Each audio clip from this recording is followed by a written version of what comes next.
Jangankan harta kami, jangankan anak kami, jangankan suami kami, jangankan rumah kami, jangankan jabatan kami, inna lillah, diri kami ini pun milik Allah, bukan punya kami.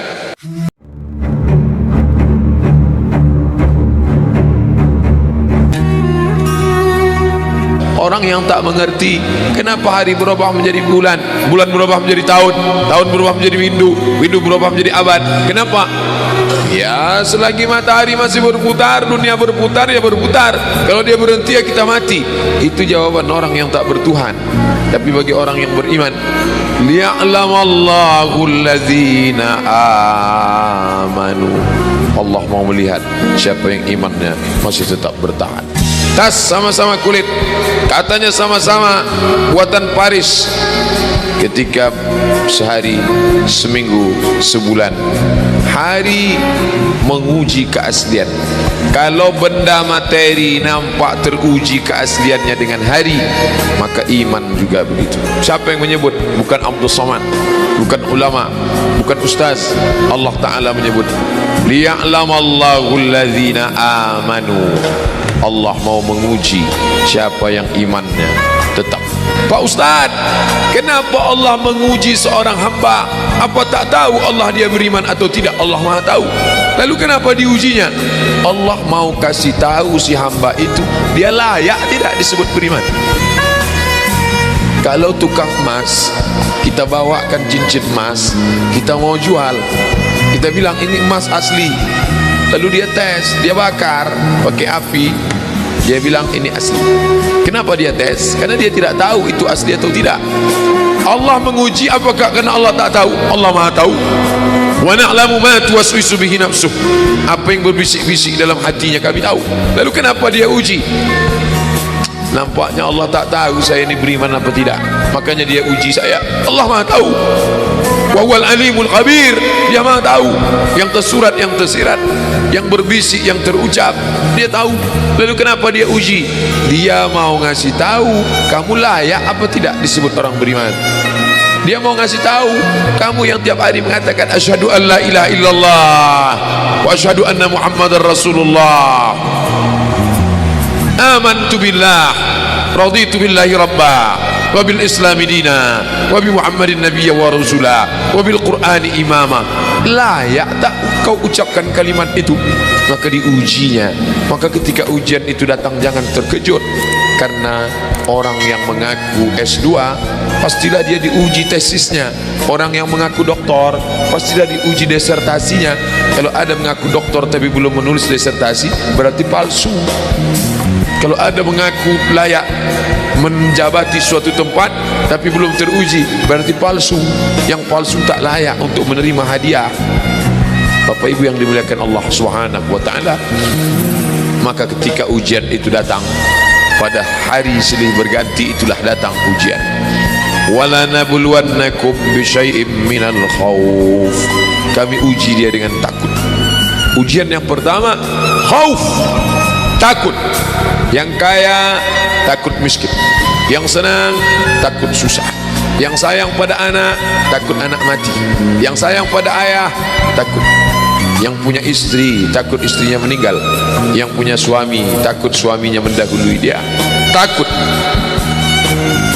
Apakah takut itu bisa membuat orang menjadi kafir? Ya. Saking takutnya miskin, menghalalkan segala cara. Artis ingin eksis di panggung hiburan, maka dia buka yang tidak semestinya dilihat oleh bukan mahramnya. Apa yang membuat orang takut? Takut, takut, takut. Walanabluwannakum bisyai'im minal khauf. Kami uji kalian dengan rasa takut. Wal ju', lapar. Lapar, di mana letak lapar? Perut. Berapa panjang perut? Sejengkal. Gara-gara perut yang sejengkal, orang menghalalkan segala cara. Sejengkal perut, sejengkal di atas pusar, sejengkal di bawah pusar. Nafsu perut, nafsu syahwat. Kedua-dua nafsu ini membuat orang menjadi menghalalkan segala cara haram. Wala nabluwannakum bisyai'in minal khauf wa naqsin minal amwal wal anfus. Mati, sakit, takut mati, takut sakit, takut susah, takut melarat. wathamarat, takut buah-buahan hilang, takut paceklik, takut kemarau panjang, sampai-sampai meminta kepada setan, sampai-sampai memandikan kucing, sampai-sampai membuat sajen. Gara-gara apa itu semua? Takut. Wabasyiris sabirin, berikanlah kabar gembira kepada orang-orang yang sabar. Siapa itu? Alladzina idza asabathum musibah, orang-orang yang ketika dia ditimpakan ujian itu, apa kata mereka? Qalu, mereka berkata, inna lillahi wa inna ilaihi raji'un. Jangankan harta kami, jangankan anak kami, jangankan suami kami, jangankan rumah kami, jangankan jabatan kami, inna lillah, diri kami ini pun milik Allah, bukan punya kami. Kalau dia yang punya, apa salahnya dia ambil? Maka ketika harta diambil, salah satu yang membuat manusia kehilangan ketika dia merasa memiliki. Ini punya saya, ini milik saya. Kalau orang sudah terlampau memiliki, maka ketika hilang muncul kekecewaan, salah sangka. Makanya kita ini selalu sering salah sangka. Kita sangka punya kita, padahal bukan punya kita. Lillahi ma fis samawati wa ma fil ard. Apa yang di langit, apa yang di bumi, lillah, bukan punya kamu. Kenapa? Kalau sampai kita katakan punya kita, lalu ketika dia hilang, kita stres, kita depresi. Orang yang kehilangan anak, dia tidak sedih. Kenapa? Karena itu pergi duluan, nanti dia akan menyusul belakangan. Suami kehilangan istri, dia tak sedih. Kenapa? Karena sudah dibawanya ganti yang baru, Pak Ustaz. Bukan, dia tak sedih. Kenapa?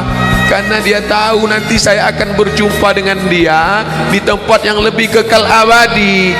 Sekarang kalau saya hidup sama-sama dia, dia tua, dia keriput, dia sakit, dia mati. Nanti saya berjumpa lagi dengan dia di mana? Di tempat kekal abadi yang tak pernah sakit, tak pernah mati. Orang beriman itu cuma dua saja. Kalau umurnya panjang, amalnya banyak. Kalau umurnya pendek, dosanya berkurang. Orang kafir bersedih kalau dia mati, ini belum selesai, proyek ini belum selesai. Orang beriman tak sedih. Kenapa? Akan dilanjutkan orang lain. Kalau Abdul Somad mati malam ini, sedihkah dia ada hadis yang belum sampai? Sedihkah dia ayat yang belum sampai? Tidak. Kenapa? Akan dilanjutkan oleh anak-anak muda. Satu meninggal, 1000 anak muda akan melanjutkan. Apa yang dia sedihkan? Justru dia bersyukur. Kenapa? Dengan mati malam ini, besok dosa tak bertambah. Dengan mati malam ini, besok tak menengok orang pakai celana sempit lagi. Besok tak menengok orang pakai celana pendek lagi. Selesai dosanya. Allahumma ja'alil hayata ziyadatan li fi kulli khair. Kalau kau tambah umurku hidup besok pagi, tambahkan kebaikan bertambah. Wa ja'alil mauta rahatan li min kulli syarr.